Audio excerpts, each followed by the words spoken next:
চোখ খুলে গল্প করছি। আমার সাথে গল্প করার আগে কি করছিলে? ভাবছিলাম। কি ভাবছিলে? ভাবছিলাম গ্রামে কত শান্তি,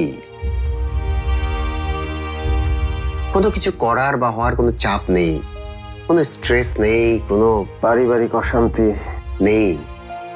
চারিদিকে শুধু নির্জনতা, নীরবতা। আর ভাইয়া, ঘুমোতে দাও। আরে ঘুমাবি তো, তুই ভাই তো আর এভাবে গল্প করা হয় না প্রতিদিন। আচ্ছা ঠিক আছে, বলো।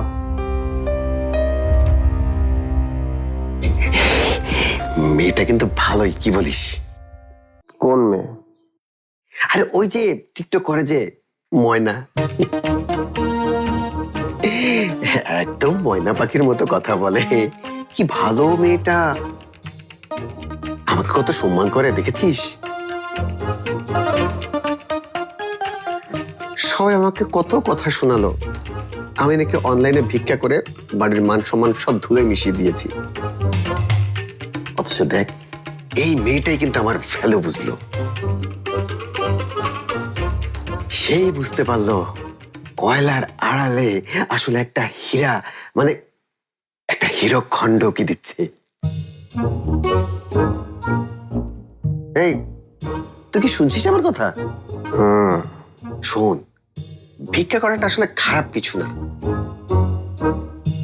আগের দিনের মুনি ঋষিরাও কিন্তু ভিক্ষা করতো, ওটা ছিল একটা ডিফারেন্ট ফিলোসফি। তারা নানা কিছু বলে মানুষের মনে শান্তি আনতো, আর আমি নানা কিছু করে মানুষকে আনন্দ দেব। কি বলিস?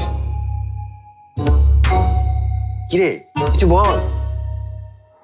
তোমার ইচ্ছে হলে তুমি করো, কে মানা করেছে? যাক, তুই পাশে আছিস ভেবে ভালো লাগছে।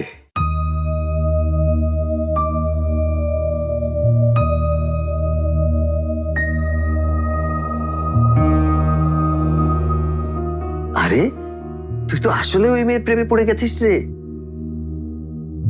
ভাইয়া, এসব কি বলছো? বুঝি বুঝি, আমি সবই বুঝি।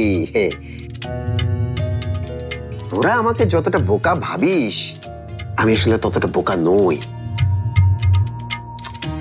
কিন্তু সমস্যা হচ্ছে কি জানিস, মা এই মেয়েটাকে মেনে নেবে না, যেমন আমার ভিক্ষা করাটাকে মেনে নেয়নি। ভাইয়া, তুমি কি চুপ করবে নাকি আমি রুম থেকে চলে যাব?